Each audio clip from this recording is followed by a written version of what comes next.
Kanessa's heart rate would drop it would go down into like the 40s. And then she would sit up and she would start pulling her hair out from the pain. Yeah. And she'd go, "Mommy, help me. Mommy, help me." And Oh, I don't know what religion you are, but I thought, good night, God, what are you doing? What am I supposed to do? Your baby's begging you for help and she's screaming. And so mhm. I'm like, I don't know what to do. She's screaming in pain. It's Saturday night. So and this is when I tell everybody you got to advocate for your kids. And that was one of the biggest reasons I reached out to you, because I want everybody to know that I don't care how crazy you sound. If you think Yeah. there needs to be more done, please do it.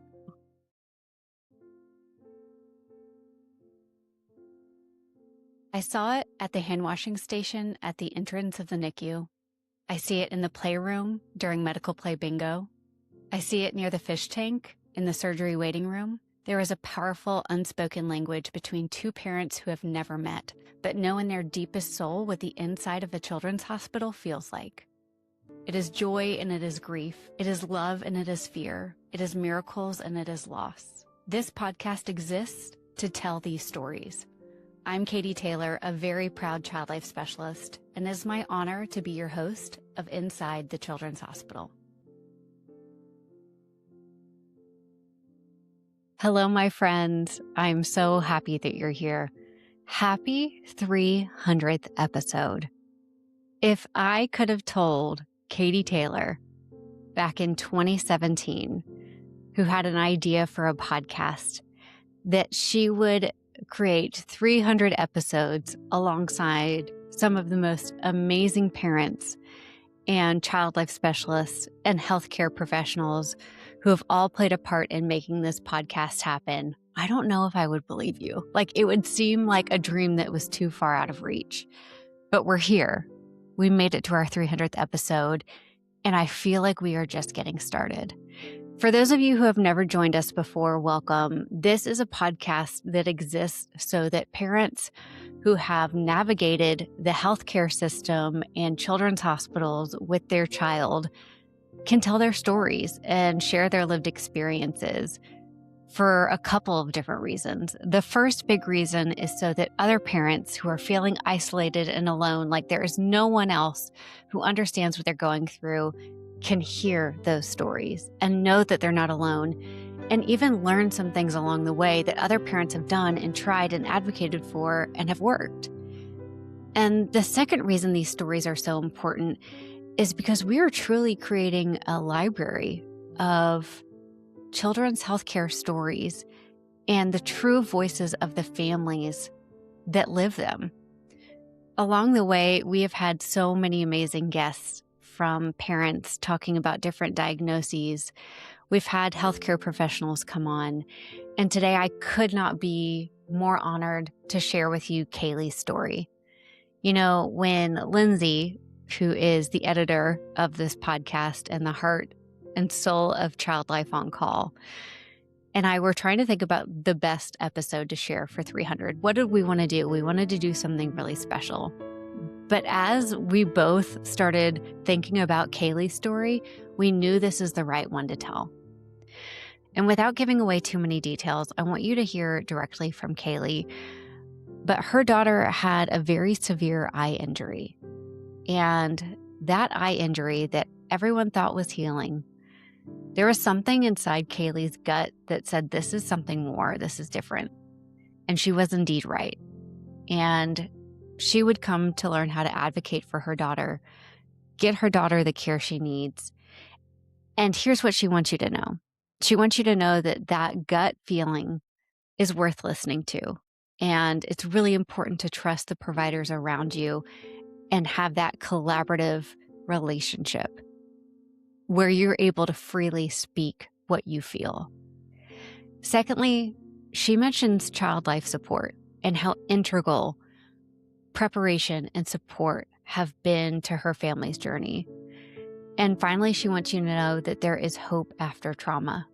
And that can be really hard to see when you're in the thick of it. But do me a favor, I want you to listen to Kaleigh's story today. And we are offering a really fun, exciting thing for our 300th episode. If you listen to this podcast and you share it on your social media, please tag us at Inside the Children's Hospital. But we would also love for you to write a review. And if you write us a review and you send us a screenshot to podcast@childlifeoncall.com, we want to send you a $10 Starbucks gift card. We want Kaleigh's story and every other parent's story to fall on more listening ears so that more families feel supported and empowered, and these very important lived experiences get shared with more people so there's more understanding in this world. Thank you so much for being here today, and let's get started with Kaleigh's story. It means the world to me to be talking to you, Kaleigh, because this podcast was inspired by one conversation that I had with a mom when I was working in a children's hospital here. And she had a 3-week-old with meningitis. And I went in to check on her and just offer her some support and just chat and just be a person to lean on when everything feels out of control. And she had a 3-week-old with meningitis. And she looked at me and she said, "Please just tell me someone else has gone through this before." And so I've had a few other meningitis stories on this podcast before. It feels like a full circle moment for me to be able to talk to you because we know there are so many families who have to endure this and are thrown into the world of children's hospitals. So thank you so much for being willing to come and chat with me today. Yes, thanks for having me. Yes. Well, Kaleigh, I don't know why you would know this, but my husband's actually from Longview. So when I saw your info come in, I was like, "Oh, she's an East Texas girl." Yes, yes, yeah. I work here in Well, Longview, and we actually, live on our family farm in Gilmer, about 30 I minutes from love Longview. that. I love that. He always says his claim to fame is like Matthew McConaughey. Do you pull that card too? Oh, no. I mean, I probably could, but Yeah. He's like, "No, Matthew McConaughey is from," and I'm like, "Is he really from Longview or just around Longview?" But Um, well, why don't you just start off by introducing us to a little bit about who you are, Kaleigh, where you're from, what you do, and all that good stuff. Okay. Well, my name is Kaylee, of course, and, I'm a, supervising medical assistant at one of the urgent cares here in Longview. I've been in the, medical field for about 4 years now. Um Specifically a medical assistant for about 3. I love what I do, especially at urgent care because there's such a variety of things that you get to see, and, patients range from babies to geriatric care, and, I just love the community that we serve, and, you know, it just it's just the best. I'm married to my husband, Justice, and we have 3 kids. Kanessa is 7, Noxon is 5, and our Archer, who we call Arch, he is almost 9 months old. He'll be 9 months old on the, 10th. Okay, gotcha. So you have a very full life. I love that you love your job. I feel like that makes leaving home a little bit easier, especially when you have a child with needs, medical Mhm. needs, or whatever kind of sensory needs that may can be. But if you're leaving and you can go feel refreshed at work, sometimes that's kind of a nice thing to be able to have. Oh, yes, and everybody here, of course, we'll get into it, but everything that we've been through, it's like a big family here. They have supported me 110%. Like you were like, "Oh, do we need to worry about time?" No, not at all. Anything that I need, they take care of me through and through. It's been so wonderful to have that support system because I know that not everybody can get that lucky and have that. Yeah, absolutely. Well, yeah, walk us kind of back through the beginning of you noticed something was going on when you wrote to me before you said it was like you were hit in the head with a broomstick. Like what happened? Yeah, so, and I hate to use the term normal, but so my daughter, her name is Kanessa, but we call her Poppy. So I'm sorry if I go back and forth between Kanessa and It's Poppy, so cute. I same love person. both. Yeah, so, Poppy just finished kindergarten. I think it was, she graduated, May 25th or May 23rd, and she was out with my I was at work, and, I got a call from my mother-in-law who was watching her, and she said, "Hey, meet us at the hospital." Kanessa was playing with her cousin. she was, you know those little plastic tomatoes that come in those, grocery cart toys that you see at like, you can buy and it has all the food in it? Yeah, Um, yeah. so it was a little plastic tomato, and her cousin had a broomstick, like a toy broomstick, and they were playing baseball. And she threw the tomato for him to hit it, and he lost control of the broomstick, and it came and it impaled Kanessa in the eye. And so at the time, we didn't know what was going on. So we get to the emergency room, and she's just got this huge hole in her face. Like, I mean, it was huge. And so they order a head CT and they're like, "Hey, she's got fractures, um, all in her orbital bone, and like this is too extensive for us here. We need to get her to the Children's Hospital in Dallas." And I said, "Okay, whatever you need to do." So they gave her some pain meds, and they send us over to Dallas Children's, and they had multiple consults. I mean, ophthalmology, neurology, neurosurgery, oral and facial trauma. I mean, we had the works on this kiddo.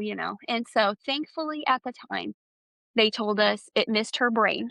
So it had not hit her brain and it had not hit her eye. It had just fractured that orbital bone in a really weird place. And we were like, okay, so they called oral and facial in, and they sutured up the wound, and we were there for about 4 days, and they said, "Look, children are resilient. She go home. We'll do follow-up X-rays, but honestly, surgery right now to repair the orbital fracture would do more harm than good." And I'm like, "Okay, I trust what they're saying. She's 7." And at the time, like, after it was stitched up and she was good to go, she was up playing like normal. She was ready to, because at the children's hospital, they have playrooms. Um, and so we just went on about our life as normal. We had follow-ups every 2 weeks with the oral and facial surgeon. They did repeat X-rays, and they were like, "Hey, the fracture is holding up. We don't see anything happening. She's good. Like, don't call us unless you need us." And we're like, "Okay, sweet." So Kanessa goes on living like normal. Like, she just had the scar on her eye. But seriously, we went on vacation, we moved out onto the like, we just 11 months go by. I had a baby, I had Arch, and she was fine. It was the night of the 8th.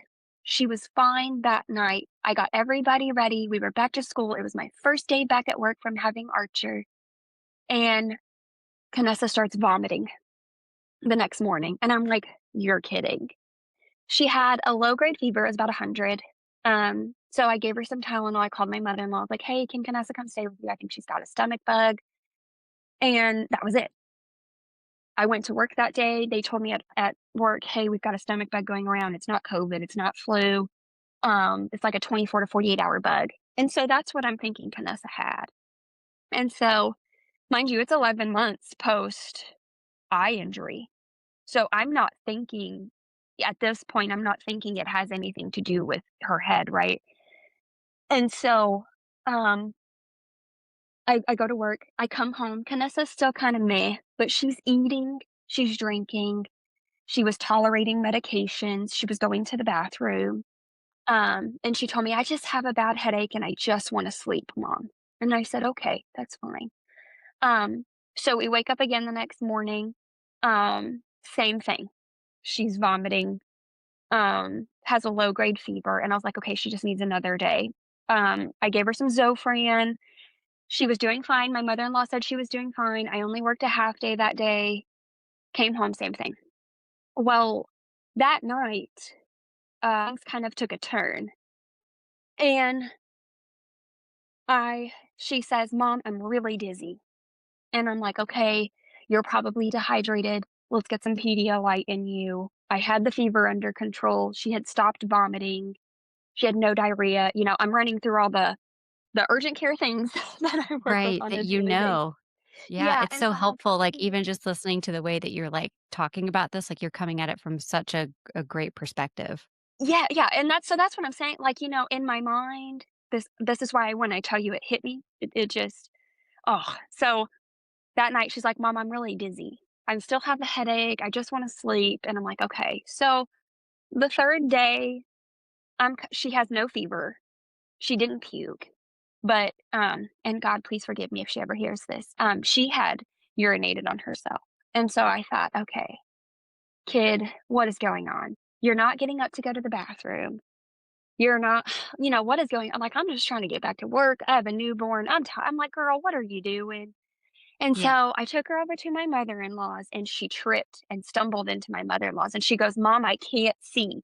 Mom, I'm so dizzy, I can't see." And I'm like, I was like, "Kanessa, go rest. Yeah, I'll take you to urgent care. I'll have my mom bring you into the urgent care later if this is still." And I told my mother-in-law all the things. I'm like, "She's hydrated, she's eating, she's urinating. I've got the fever under control, and she hasn't vomited in 24 hours." I said, Yeah. "So, either she doesn't wanna go to school, like, she wants to stay and hang out at Mamie's house, or, like, something else is going on." So, my mother-in-law calls me about 12 o'clock, and she goes, "Kaleigh," she goes, "I've raised kids, but something is off about this." And I said, "Okay." She goes, "Either this kid is severely sick or she needs a psych eval, like, something is going." And I said, "Okay, well, bring her in." So, one of my really good friends who's a nurse practitioner here, we did the whole thing. We swabbed her for everything. RSV, COVID, flu, ran her urine. Everything was negative. Everything was normal. And so I looked at the nurse practitioner and I said, "What do I do? This is day 3."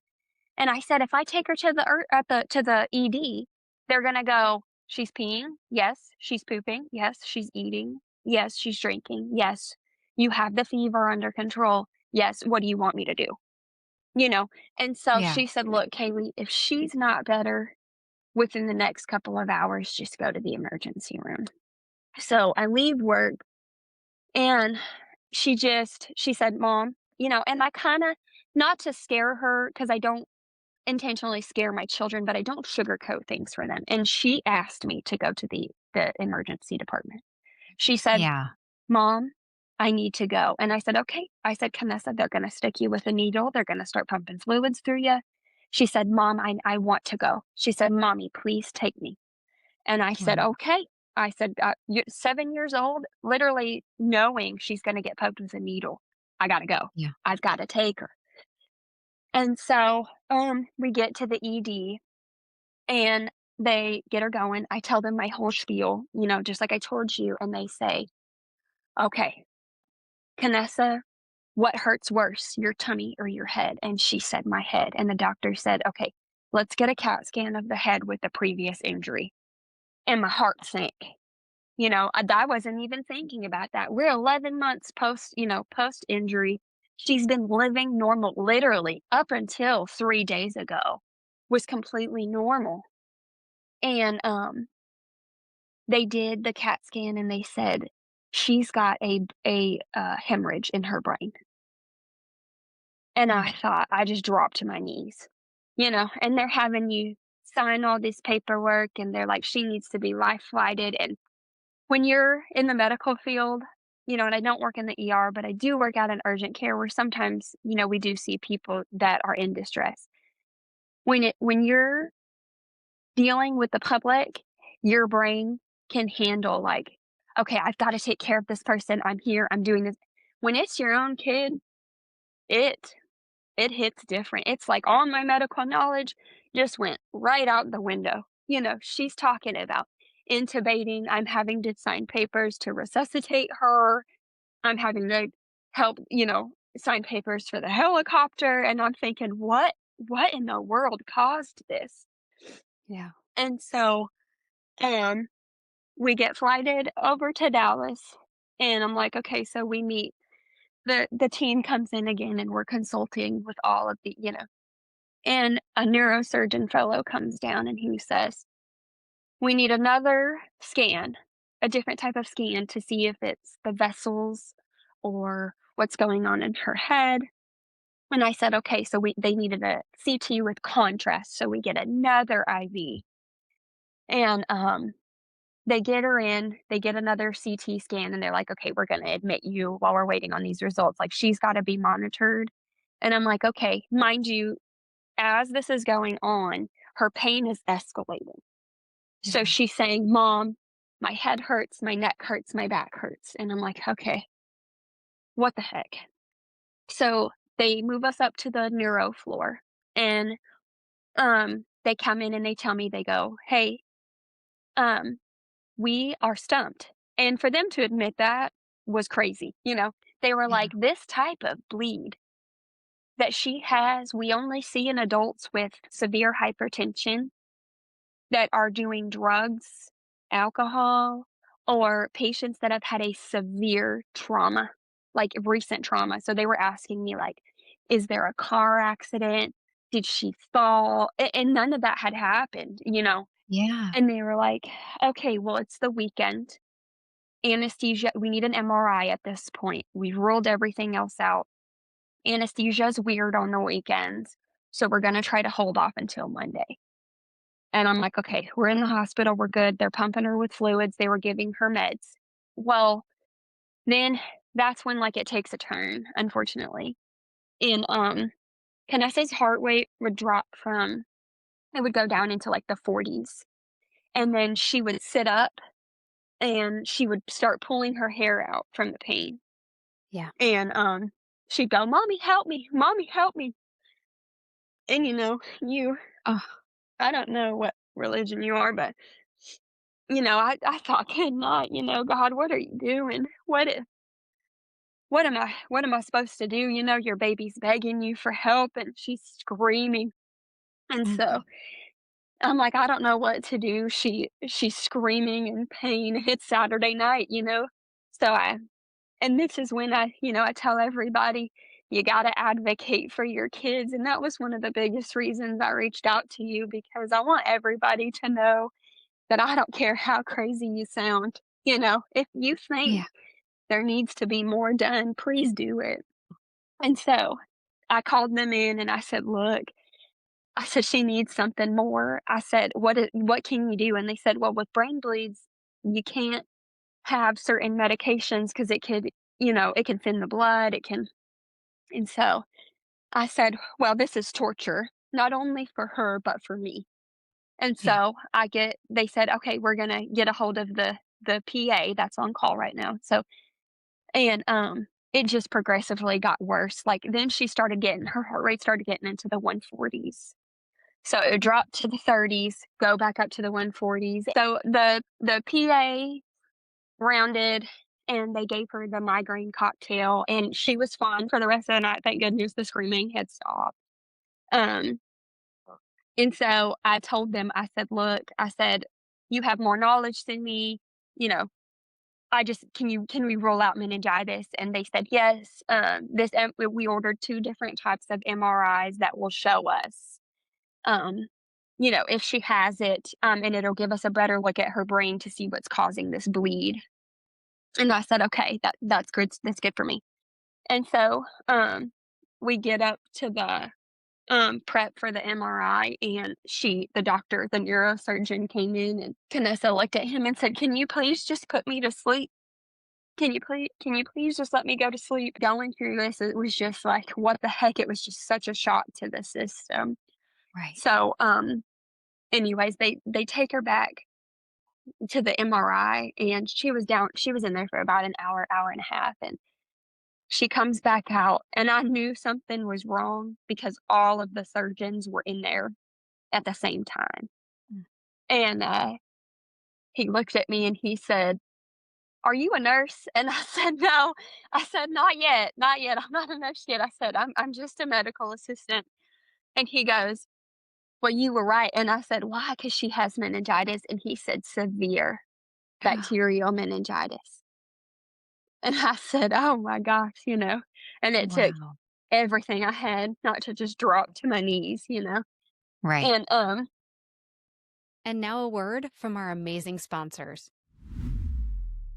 We're so grateful to have Paineys Instant Topical Anesthetic Spray as our sponsor of today's podcast. Help control pediatric procedural pain associated with needle procedures and minor surgical procedures while improving patient satisfaction. Paineys Instant Topical Anesthetic Spray works immediately. It is a non-drug and non-flammable topical spray that can be used to temporarily relieve the pain associated with minor surgical procedures and needle procedures. Pain Ease is a medical device and does not contain medication. It can be a safe and effective alternative for lidocaine injections when used to temporarily control pain associated with immunizations, IV starts, blood draws, foreign body removals, and suturing or suture removal, to name a few. Pain Ease works on a 3-step process. First, prepare the site and equipment for the procedure per your facility's protocol. Second, apply Pain Ease by spraying about a can's distance away for 4 to 10 seconds or until the skin begins turning white. Finally, perform the procedure. The anesthetic effect of Pain Ease lasts about 1 minute and can be reapplied as many times as necessary. Refer to application instructions for full details. Important risk and safety information. Consult your pediatrician when using on children 4 years old and younger. Do not use on large areas of damaged skin, puncture wounds, animal bites, or serious wounds. Do not spray in eyes. Overspraying may cause frostbite. Freezing may alter skin pigmentation. Use caution when using product on persons with poor circulation. Apply only to intact oral mucous membranes. Do not use on genital mucous membranes. The thawing process may be painful and freezing may lower resistance to infection and delay healing. If skin irritation develops, discontinue use. Caution: federal law restricts this device to sale by or on the order of a licensed healthcare practitioner. Studies suggest that Pain Ease does not induce vasoconstriction, does not contaminate a site that has been cleansed, and is preferred by patients and practitioners. Pain Ease comes in 2 different spray pattern variations, medium stream and mist. It is also available in 2 sizes, 3.9 ounces or 1 ounce single patient. Gebauer appreciates the care and comfort that you provide to pediatric patients. Visit gebauer.com/pain ease with no space to learn how Pain Ease can make visits more comfortable.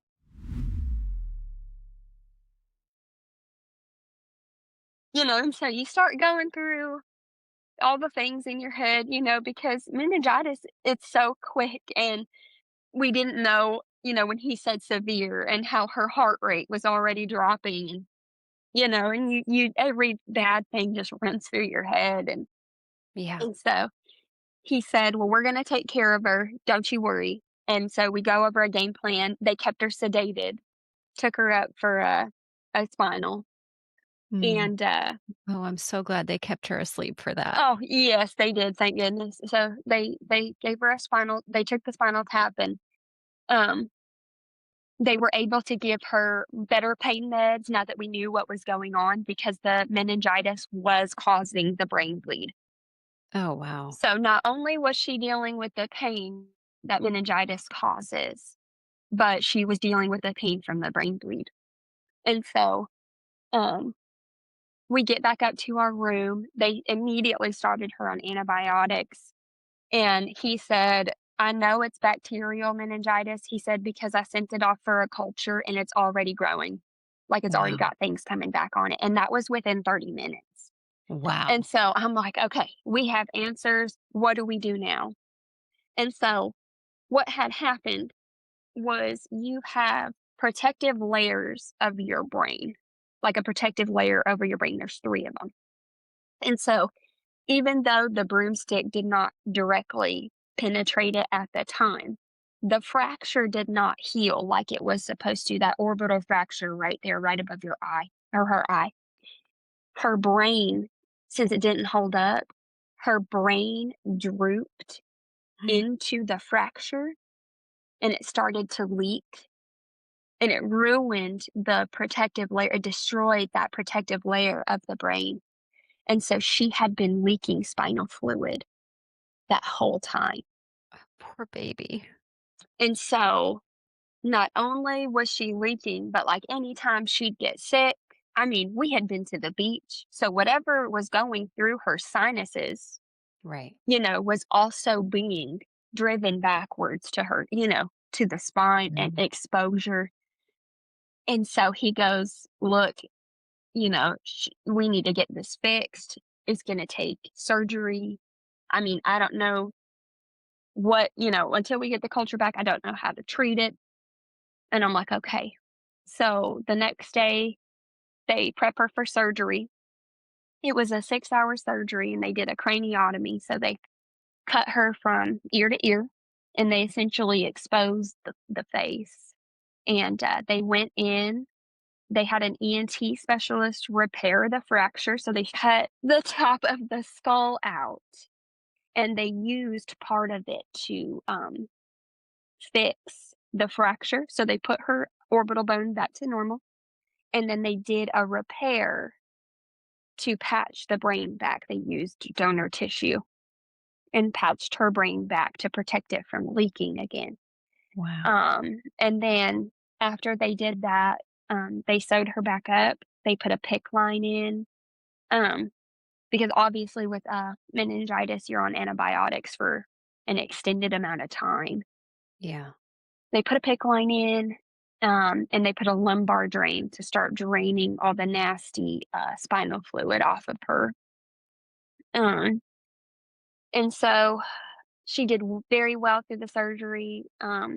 She did have to have a transfusion. Her platelet count was low. But other than that, she came out into the ICU and was alert, was talking to us, was That's asking for her stuffy. incredible. I know. I was like, what is Kaleigh. going on? I'm a hot mess. I'm crying the whole time, and they said she did so wonderful. Everything went well. And, in that moment, I'm just praising God, Oh my god, I and just, like, grateful. miracle workers. Oh, yeah. So, and I was like, oh my gosh. So, um, we were on precaution. She unfortunately couldn't have the steroids that they give meningitis patients to help prevent going deaf because of the brain bleed. And I said, look, I'll take a deaf kid, over the other Yeah. the other option. Right. But she was out of ICU within 24 hours. Yeah. So, What? yeah. So we move over to the back to the neuro floor. She's on this lumbar drain. She's eating, she's drinking. We started physical therapy. She did lose about 14 pounds, which is, might not be a lot for adults, but it's huge for a 7-year old. Yeah, that's a lot. Um, so we did lose a little bit of mobility and balance. And so after the lumbar drain was removed after 5 days, we were admitted into the intensive rehab unit where she underwent speech, occupational, and physical therapy 3 times. It's for 3 hours every day except for Sundays. She got Sundays off. So we were in the hospital for a total of 40 days. And Wow. unfortunately, while we were there, I started to notice that she was talking very quietly to me. Like, I was like, "Man, I can't hear you. What is going on?" And then the nurses would come in from the right, like, where her bed, the nurses would come in from the right side, and they'd be talking to her, and she wouldn't answer. And I thought, "What is going on?" And so I said, "Hey, I think we need to run a hearing test." Um, and they came back, and it's just never good news when a bunch of doctors come Mm. storming into your room, Mhm. and they said, "Hey, she's deaf. She failed the hearing test. She's completely deaf in the right side. It's moderate in the left. But ENT came in. They're doing a workup. If you want her to hear again, she needs a cochlear implant immediately." Yeah. Um, and so with meningitis kids, the bones ossify very quickly. And so it was literally, we found out she was deaf on Sunday, and she had her cochlear implanted by Wednesday morning. Wow. So, but praise God, she only lost hearing in the one ear, in the right ear. She has not lost hearing, any more hearing in the left. Um, and now she's home. She went back to school. We're in therapies two times a week. She goes 2 times a week, occupational and physical. Yeah. Um, she kicked the wheelchair, kicked the walker. She's walking independently. Wow. Um, yeah. So Oh my gosh. that's my story. Kaleigh, what a story. It's your life. I wanna Oh, go back a little bit to, like, the fact that you moved into the hospital for 40 days and navigated 2 surgeries, and what did those day-to-day coping skills for you look like as her mom? And I know you had a baby at home too. I did. Yeah, he was only 8 weeks old. By the grace of God, he got to come with me. He got to when we moved to the rehab unit, Children's actually gave us, like, a waiver and said, "He can stay." And so, Yeah. um, yeah, I think it was really good for Poppy too because, um, they would play and she got to look forward to, having him there, and she would show Yeah. him off. She'd be like, "Have you seen my brother?" Um, I had to really, really lean on my faith, and I know that's not for everybody, but for me, it was huge. I had to, uh, you know, I had to take time out of my day to pray and read my Bible and it wasn't always easy, I always tell people I threw hands with Jesus, I see, Yeah. I'm sure. why am I, why, and so that was huge for me. That was a big step in my faith. Um but as far as like not being able to leave, I would have to go downstairs and I would make it routine while she was in therapy. I would go downstairs, I would get coffee and breakfast, and I would sit outside. Yeah. Vitamin D is essential, and I would make time for myself to where I just sat outside and I took a mommy minute and I Mm. just said, "We made it another day." Mm. Um, and so I think any parent that has a child that is long-term stay, it is so important to those nurses are so capable of taking care of your baby, and they will call you, take take time out of every single day and go for a walk, get outside, get some fresh air, call somebody, call anybody and just talk, you know. Yeah. Don't isolate yourself in the room with your baby. Get out, take some time for yourself, and, the nurses too, when you're in long-term care like that, they know. So, like, there were times even they would take Archer and they'd say, "Go." So they would take both they'd be taking care of both Yeah. babies, What and so amazing every people. and I will never I think I nominated, like, 8 Daisy Awards, oh my Oh, gosh. So I hope they all got them. I haven't got to talk to them again, but, yeah. um, Yeah. especially being so far away, and, I had Noxon too. So I Mhm. wasn't getting to see him, his normal life was still going on. Thank gosh, I had a good family support system to be able to help with him, but, um, yeah, I definitely was leaning on God and my faith, and I had to take time out for myself, even if it meant a $5 Starbucks coffee, you Right. have to take those mommy minutes. So What did that do for you when you returned to the room then? There was still challenging times with Kanessa, with the PIC line, and she was going through her own trauma. Anytime a different doctor would come in, it was scary. She didn't know, am I going to get poked again? What's going to happen? And because even just changing the PIC dressings was Oh, it's traumatic for her. horrible.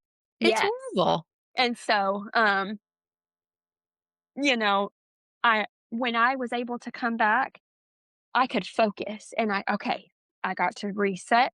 I'm here. I'm present.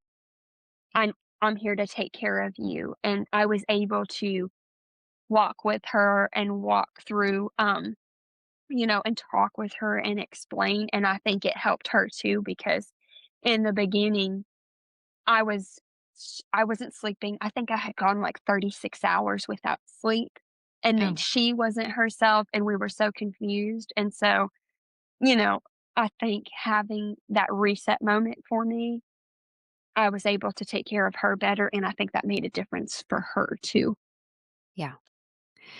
So, Yeah, do you mind sharing a little bit? I love kind of what you said at the beginning where like you're kind of no nonsense with your kids. Like you're going to tell them the truth even when it's hard about what's happening. How did you manage those difficult conversations with her and, PIC line dressing changes coming and now we have to have a surgery for a cochlear implant.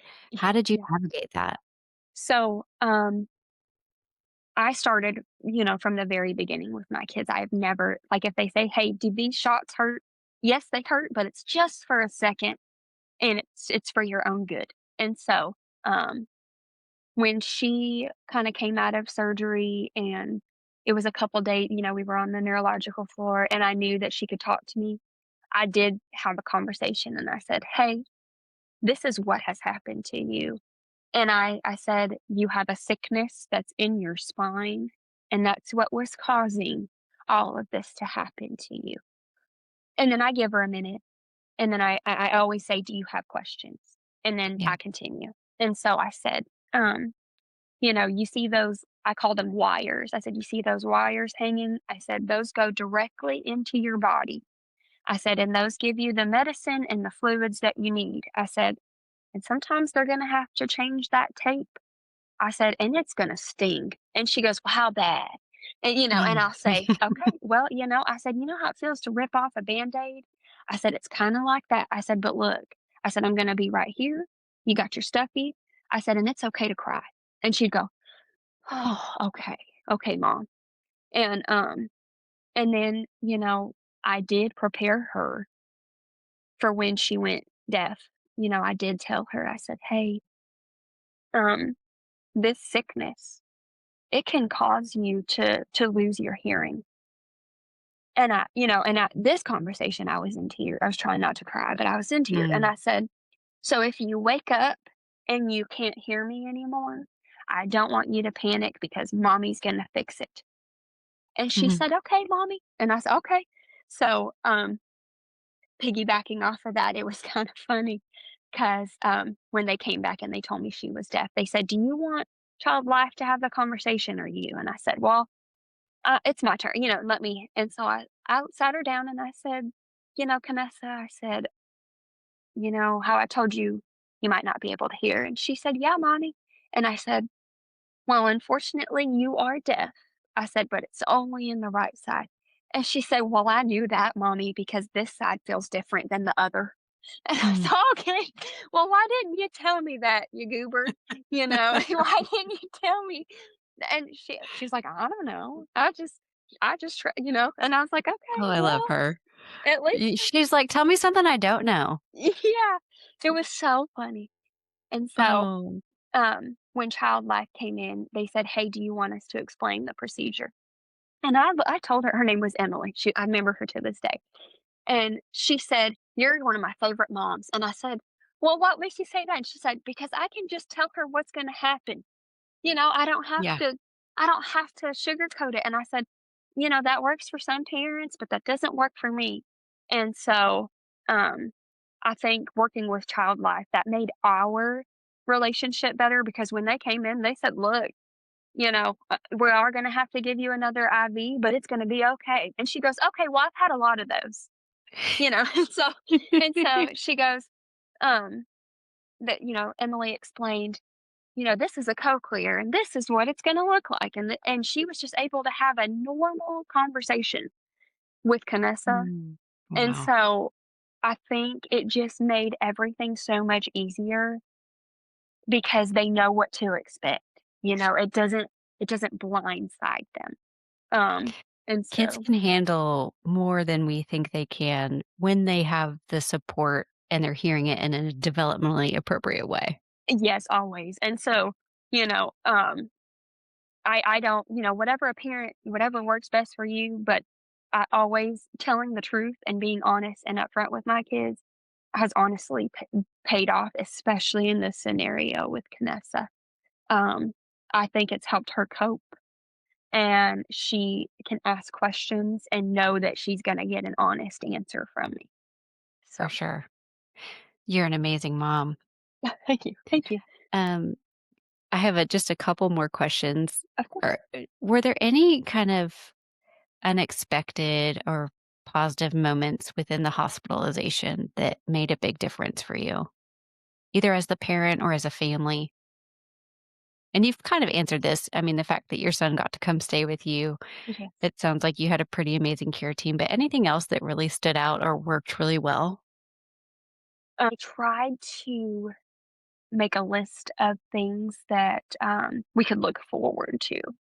because I didn't know how long we were gonna be there, and so I would try, and this is why I love Child Life, and I commend you so much because they really do make such an impact, but, we got to know, like, the hospital dogs, and so I could Ah, tell Child Life, "Hey, Kanessa loves Gemma, so can we schedule," and they'd be like, "Okay, hey, Kanessa, at 10 o'clock, Gemma's gonna be here." And so we got to look forward to, "Oh, Gemma's gonna be here in 30 minutes," you know? And, oh, yes. they would schedule certain activities, because Kanessa loves Minecraft. So Emily would say, "Hey, Kanessa, at 1:30, I can take you down to the playroom and we can go play Minecraft." And so I honestly, seriously, Child Life made my life easier, and it gave us something to look forward to, and it made it so much easier, and I felt like Kanessa had people she could depend on, and I had people that I could depend on within that Mm, system. mm, So, that's yeah, so important. definitely. Thank you for sharing that. And, oh, Yes, of facility course. dogs are just the best. Yes, so, anytime we could get a dog, it was just I think she collected, like, 10 different cards. I love So, it. but, She's Gemma bring them Gemma all. was like this little Yorkie thing. I don't know, I'm not a dog I don't know dogs. I think she was like a Yorkie, she was a small, but, and I can't remember the guy's name, I think it was like Ken or something, but he would come in and he'd go, "Well, here's our favorite patient of the day," and her and Gemma would just sit on the bed and he would just talk to her, it just was, So and sweet. she looked forward to it, I think he would come like 3 times a week. Like, he would Wow. come just to see Kanessa. So it was Mm, it was that's so wonderful. special. So, My last question for you is always my favorite. But Kaylee, what's your favorite part of being Kanessa's mom? oh man, oh no, I'm gonna cry.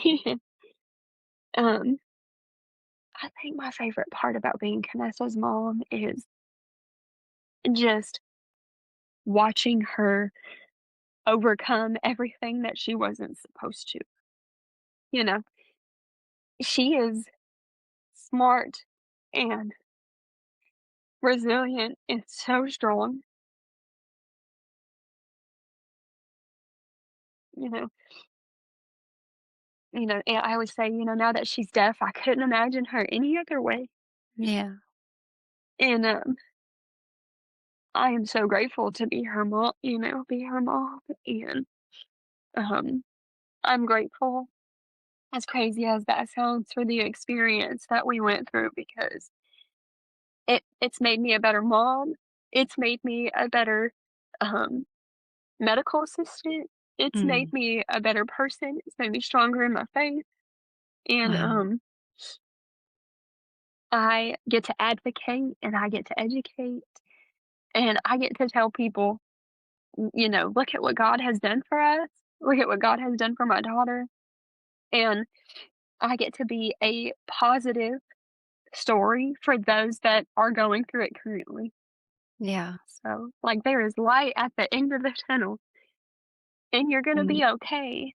It's gonna be tough. There's rocky moments, and you're probably gonna cry a lot. yeah. There is light at the end of the tunnel, I promise. And you wouldn't even know. If you saw her now, you wouldn't even know that Mm. she went through all that. So, Well, yeah. you are an amazing mom.